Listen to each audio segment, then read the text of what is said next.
Muy buenas tardes, mis hermanos, ¿cómo están? Un saludo grande. Nuevamente su hermano Pablo les saluda.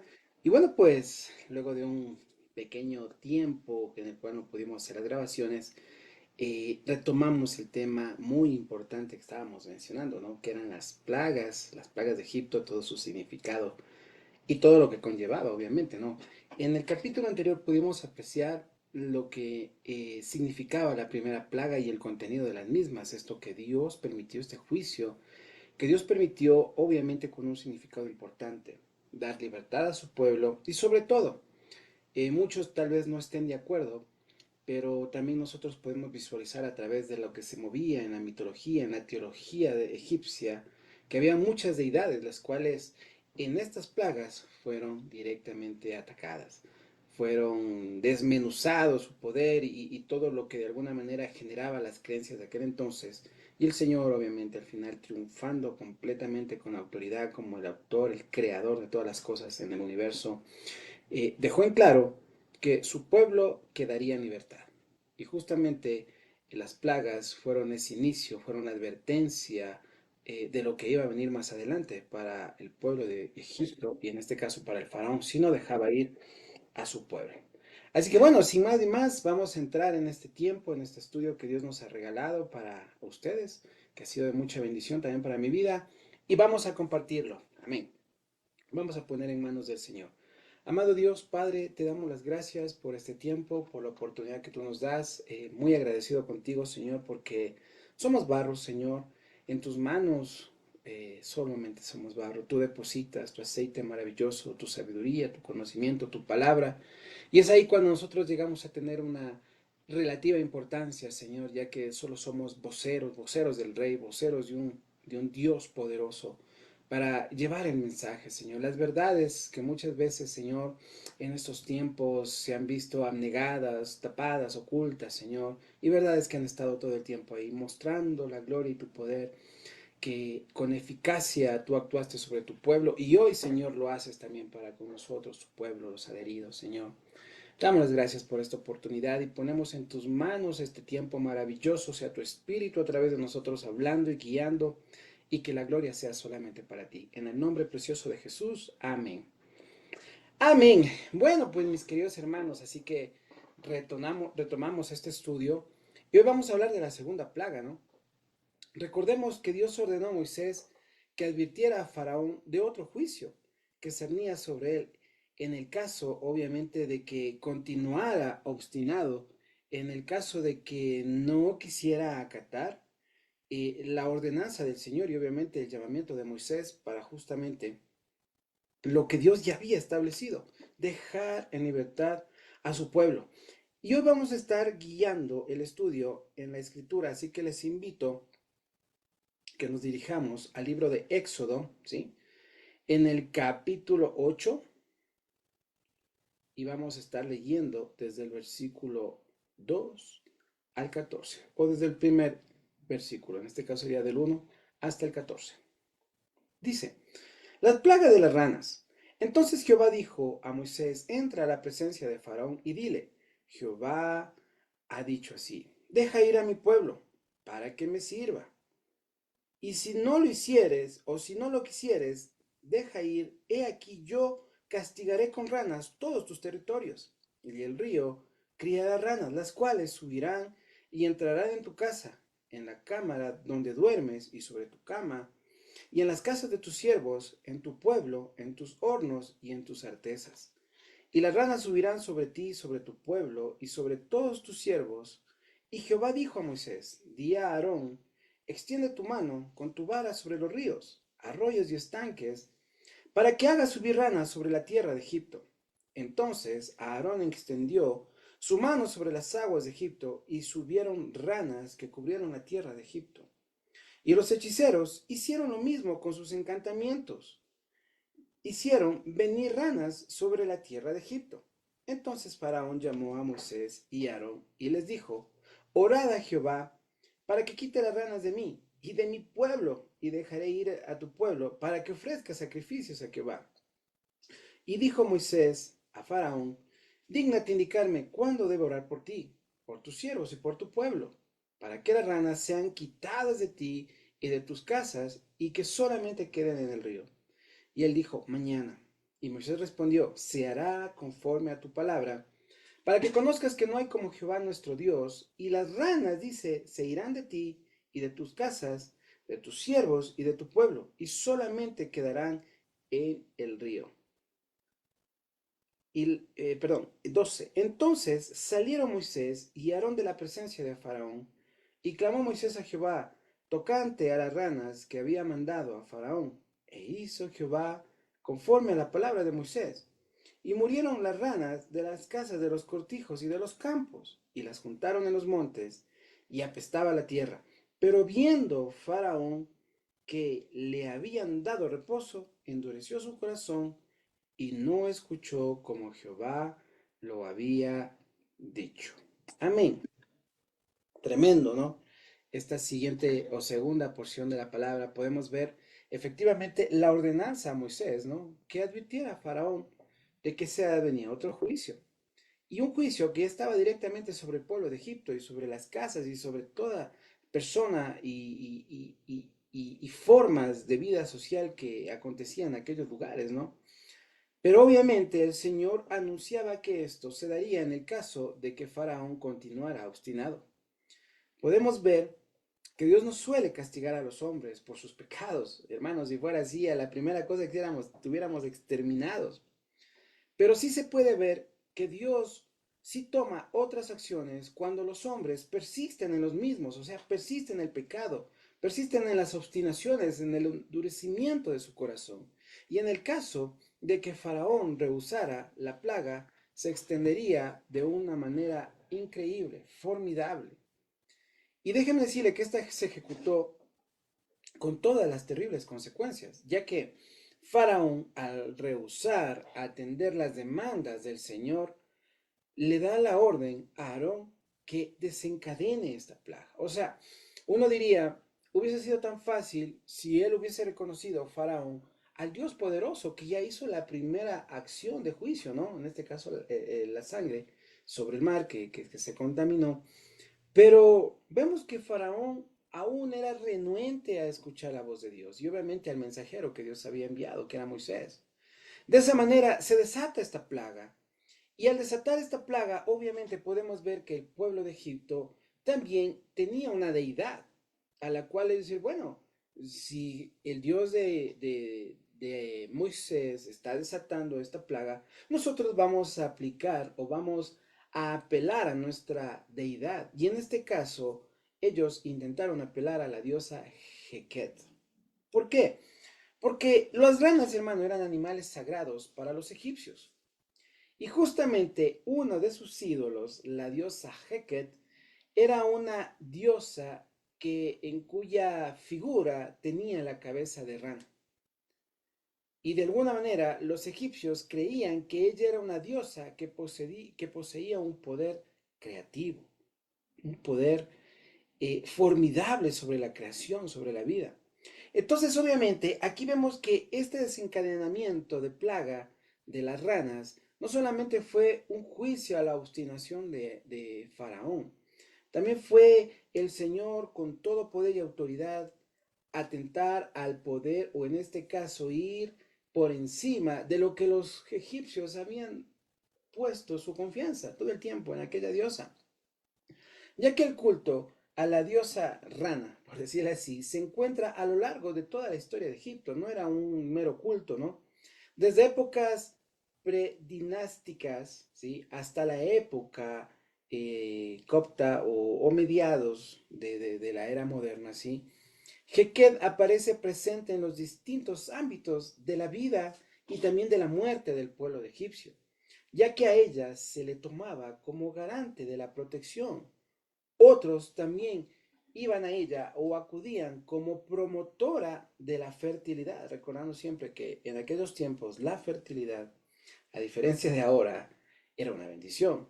O sea, que las familias tengan hijos era realmente de mucha bendición. Lo contrario a esto se creía en casi todas las culturas maldición.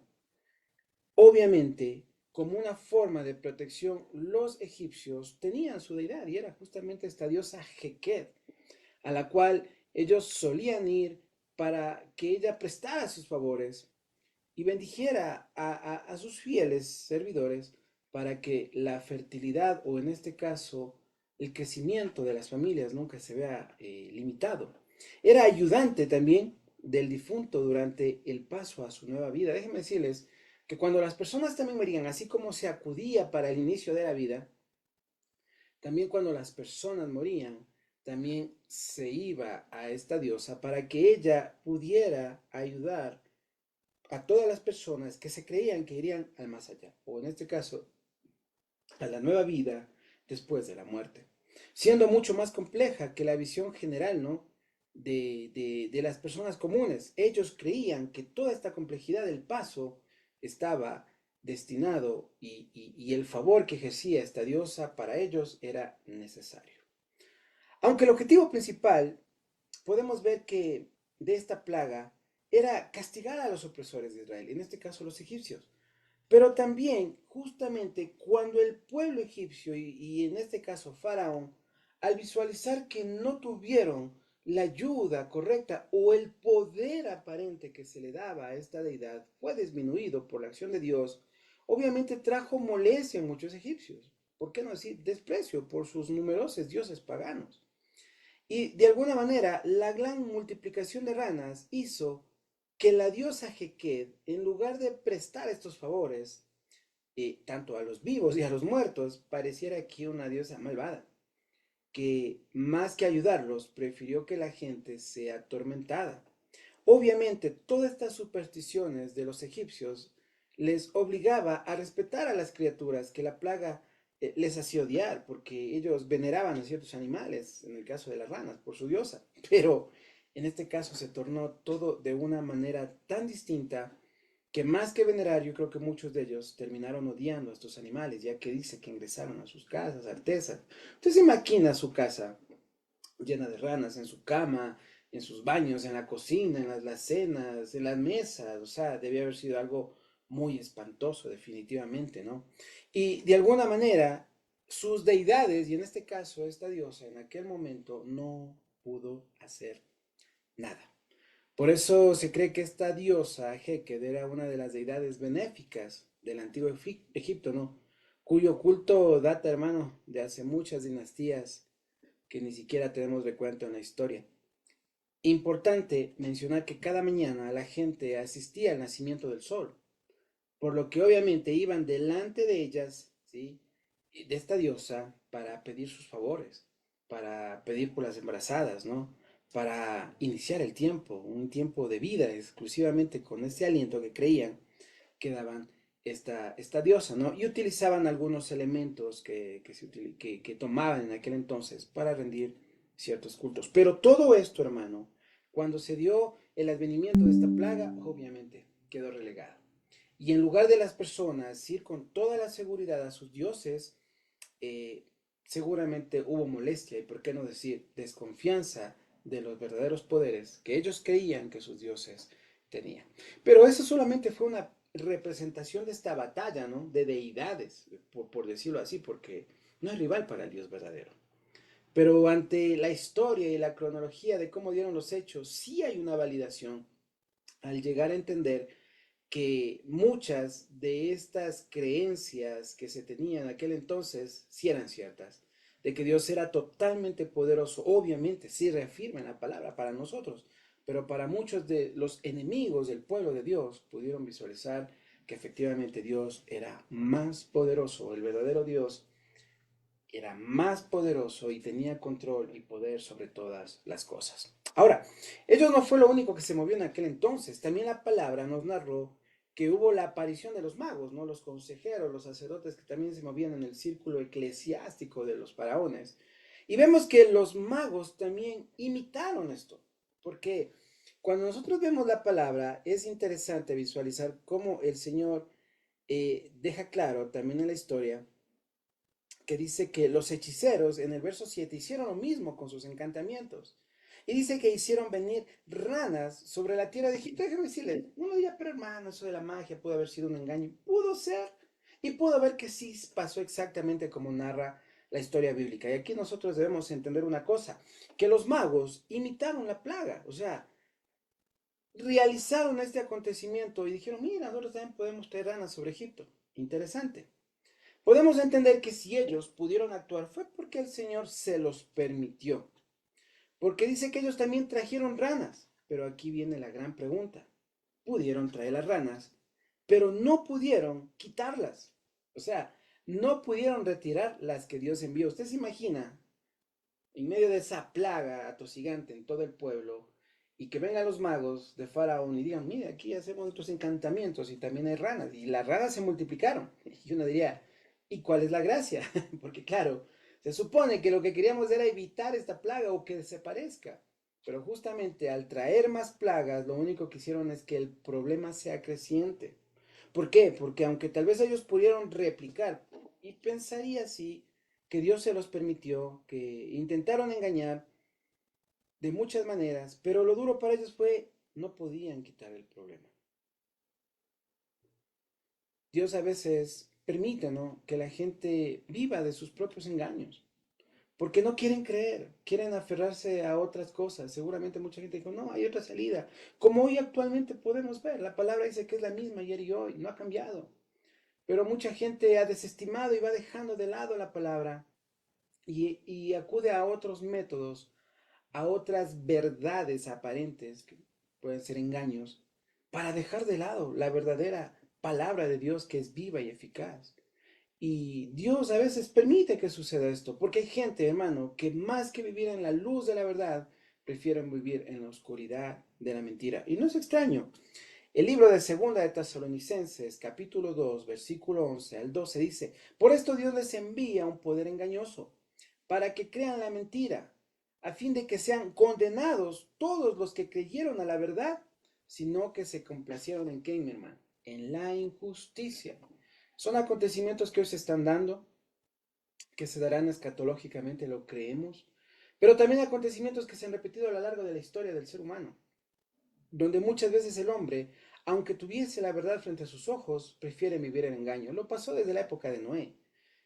Miraron el arca, miraron el mensaje, pero prefirieron no creer. Y cuando vino la tempestad, cuando vino la lluvia, fue muy tarde. Más de 120 años, el hombre prefirió vivir en la mentira, en el engaño. Entonces aquí también Dios permite que estos egipcios y muchos enemigos del Señor visualicen engaños como estos. Claro, visualizaron la réplica, la imitación de aparentemente el milagro que se efectuó para ellos. Y ahí está, miren, están las ranas. Pero acrecentaron el problema y no pudieron quitar el juicio de Dios. Así que eso fue otra de las cosas que se movió. También sus magos, sus sacerdotes, sus voceros y todos los que estaban juntamente en el trono de Faraón, asesorándole, aconsejándole, también quedaron avergonzados y pudieron visualizar que no podían combatir esta plaga entre las cosas que pasaron. ¿Qué más nos narra la palabra, no? Nos hace ver que fue irritante estas plagas, ya que Faraón estaba plagado con ranas, su casa, sus territorios. La enorme cantidad de ellas las hizo plagas irritantes para los egipcios. Por eso decimos, los magos lo único que hicieron es empeorar el problema. Dios podría haber infestado a Egipto con leones, osos, ¿por qué no llamamos aves rapaces? Pero Dios eligió estas criaturas que en ese momento se tornaron despreciables, ya que afectaban directamente muchas de las cualidades que se manejaban en la sociedad egipcia en cuanto al aseo, en cuanto a ciertas cosas. Por ahí decir que ellos muchas veces despreciaban a los judíos justamente por sus cabelleras largas, por sus barbas. Por eso habían en ellos ciertas prácticas que llevaban estas normas de aseo, que llevaban estas normas de tratativas que tenían para su limpieza corporal y por qué no decir de las casas. Por eso, cuando estas plagas comienzan a manifestarse, y más adelante veremos otras como las moscas, etcétera, podemos ver cómo estas criaturas sí que llevaron a vivir tiempos difíciles a los egipcios.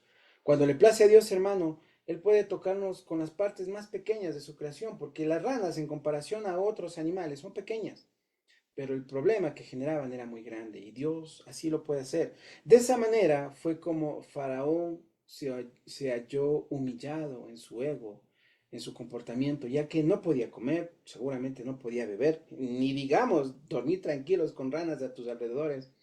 Donde estuvieran eran molestados por las ranas.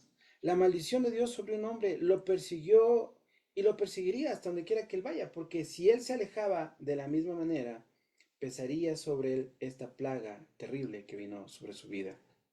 Y aún así, eh, tras la inquietante forma de cómo se manifestó, se habla de que Faraón cedió ante esta plaga, ya que él promete delante de Moisés que dejaría ir al pueblo. Quienes desafían a Dios, hermano, y la oración temprano o tarde tendrán que entender que de alguna manera necesitan del mismo Dios al que muchas veces desafían, o a la oración o a la palabra, en algún momento necesitarán de él. Pero cuando Faraón vio que había aliviado su corazón, dice que él, perdón, había aliviado de esta plaga, él tomó una conducta diferente. Dice la palabra que lo endureció nuevamente. Miren que Moisés cedió a lo que Moisés era un vocero del Dios poderoso. Y él permitió que las acciones de Faraón se dieran inmediatamente, ¿no? Para hacer entender que efectivamente él sí había o había desistido de su obstinación, pero al final mostró que esto solamente fue un engaño. Y obviamente uno diría, pero Faraón lo dijo, sí, pero siempre debemos tener en cuenta algo, mi hermano, que mientras el corazón del hombre no sea renovado por la gracia de Dios, no durarán los pensamientos provocados por la aflicción, las convicciones, se desgastarán con el tiempo y se olvidarán de las promesas que de alguna manera las hicieron en el momento de angustia. La única forma de entender esto es que el corazón del hombre tiene que ser renovado para que entienda que estas oportunidades de aflicción han sido oportunidades de salvación, pero podemos entender que en Faraón estaba muy lejos. Mientras el estado del aire no cambie, lo que deshiela al sol, alguien dijo, volverá a congelarse en la sombra. No funciona así solo con palabras. Tiene que haber la acción directa de Dios obrando en el corazón de un hombre para que éste pueda cambiar. La plaga se podría decir que no representaba una amenaza a la vida de los egipcios, sino que era una molestia y una gran contrariedad. Y aquí podemos ver la misericordia de Dios, porque Dios pudo haberlos destruido, pero Dios solamente incomodó a los egipcios. El faraón no prestó mucha atención a la primera plaga. Sin embargo, con esta plaga que sí trajo la atención de él fue porque se incomodó, porque vio verdaderamente que el problema ya no era tan fácil de sobrellevar. Tal como sucedieron con muchos profetas, ¿no? Muchos profetas que advirtieron a los pueblos, al mismo pueblo de Israel, y muchos de ellos no tomaron en cuenta hasta cuando todas las cosas se vieron y los acontecimientos dejaron registrado que efectivamente el Señor lo había cumplido. Faraón se puede decir que aquí entró en un tiempo de poca resistencia. Y el propósito principal, hermano, de estas plagas era primeramente de glorificar el poder y la autoridad del Señor, a lograr la libertad de Israel. Sin embargo, hermanos, indica ahora que las plagas tendrían una dimensión diferente, que no solamente era agudizar el dolor o la angustia que estaba viviendo el pueblo egipcio, sino en este caso era lograr la victoria, no solamente sobre las creencias, sino también sobre sus deidades, sobre toda esta teología egipcia que era de alto renombre y seguramente hasta muchos judíos la abrazaron porque era lo que conocían hasta entonces. Y por qué no decirlo, hermano, sobre todo un sistema que creía invencible, único, pero obviamente el Señor actuó con tanto poder y con tanta manifestación que hizo que hasta el más fuerte de todos ellos declinara. Además, hermano, en esta plaga podemos entender que el conflicto se dio con la teología egipcia. No pudieron acudir a sus dioses. Entonces, ¿saben qué? Si ya no hay quien nos ayude, tenemos que negociar. Y el faraón era un político astuto. Hizo su primera oferta, aunque pronto se retractó de la misma. Eso lo vimos en el 8:15, ¿no? Posteriormente, repetiría la oferta, interpretándolo. Bueno, ahora ya está bien, ayúdanos y lo dejaremos ir por medio de condiciones que aparentemente él pensaba que podía manejar. Astutamente la primera vez no indicó ninguna condición en cuanto al lugar para servir a Jehová. ni siquiera si podían ir. Pero obviamente, al ver esta forma en que Moisés eh, cedía a las peticiones de Faraón, obviamente bajo la orden de Dios, seguramente Faraón consideró esto como una debilidad, tanto de Dios y por qué no decirlo, de Moisés. Así que él en la siguiente vez, como está en el versículo 15, dijo, ¿sabes qué? Entonces aquí no es como parece, vamos a negociar. O sea, nosotros vamos a poner las condiciones. Por eso dice, pero viendo a Faraón que le habían dado reposo, entonces dice, mejor vamos a endurecer el corazón y no vamos a escuchar nada de lo que ustedes dicen. Al final, ustedes ya hicieron lo que yo les pedí y listo. Y fue un error.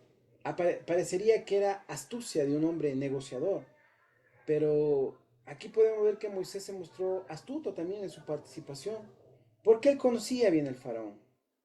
Salvo que aquí pasa un acontecimiento distinto con Moisés. Él solo era un mensajero de Jehová. O sea, el Señor no le quitó la libertad de que seguramente él esté ahí en la negociación, por decirlo así, como una negociación. Pero en realidad era Dios que había determinado ya algo para el pueblo egipcio y algo diferente para su pueblo Israel. Así que Dios estaba a cargo de todo. Dios guió a Moisés y lo llevó a que juntamente con su servicio, la promesa que él había afectado sobre su pueblo a Abraham hace muchos cientos de años, obviamente era lo importante en medio de todas estas cosas. ¿Cuál?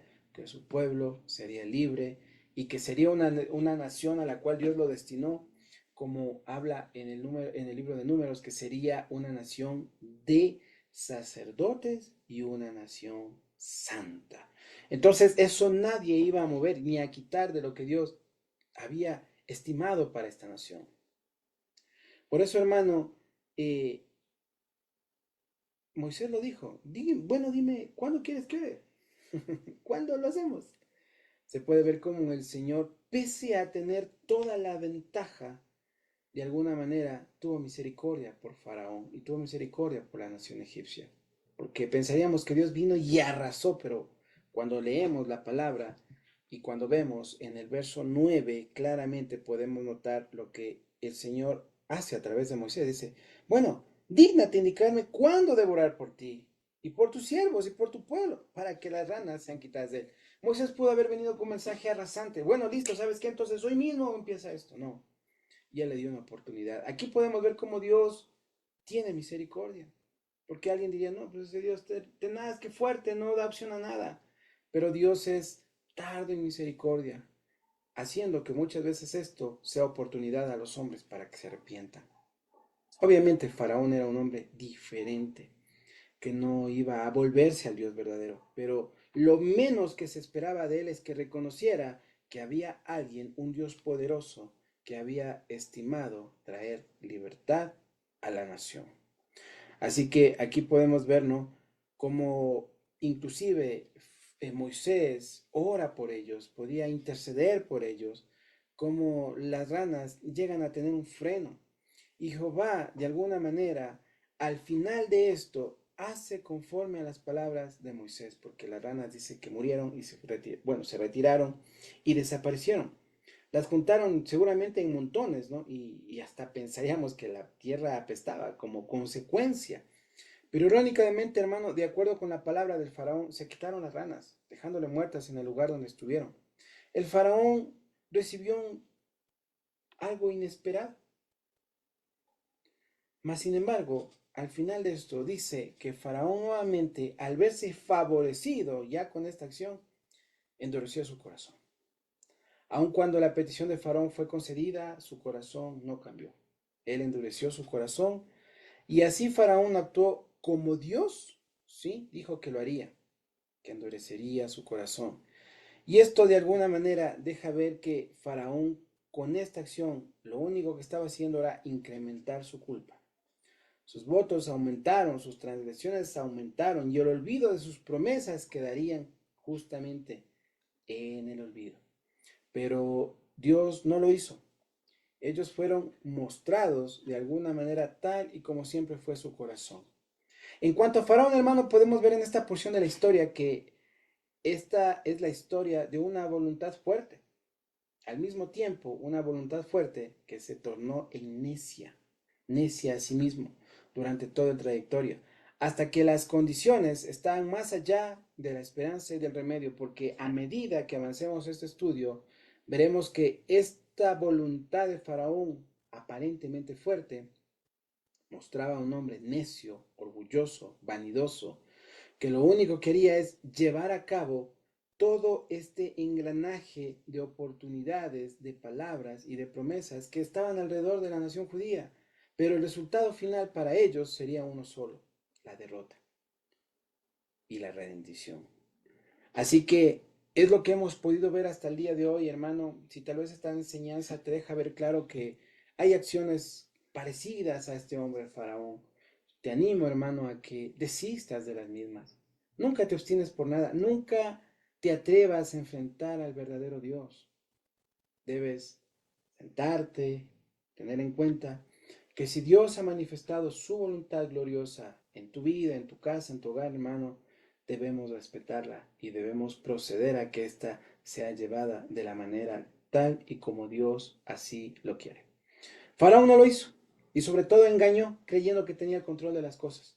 Jamás, hermano, tendremos el control de las cosas si Dios o un Dios poderoso tiene el control de las mismas. Deberíamos ser quitados de ahí para que Dios simplemente ejecute su juicio y sus acciones. Mas, sin embargo, hermano, Dios es grande en misericordia y trae oportunidades. No permitas que tu corazón dictamine lo que deberías hacer, aunque esto signifique irse en contra de la voluntad de Dios. El resultado nunca será bueno. Faraón no escuchó, se cerró totalmente a toda posibilidad de salir librado, él, su casa y su nación. A veces, hermano, nuestras vidas, nuestras familias están en juego. Así que no permitas que los engaños de esta vida, que los engaños de la autosuficiencia, el engaño de la fuerza de tus brazos, la fuerza de todo lo que para ti te da seguridad, hermano, te ponga en una posición en la cual intentes negociar con Dios.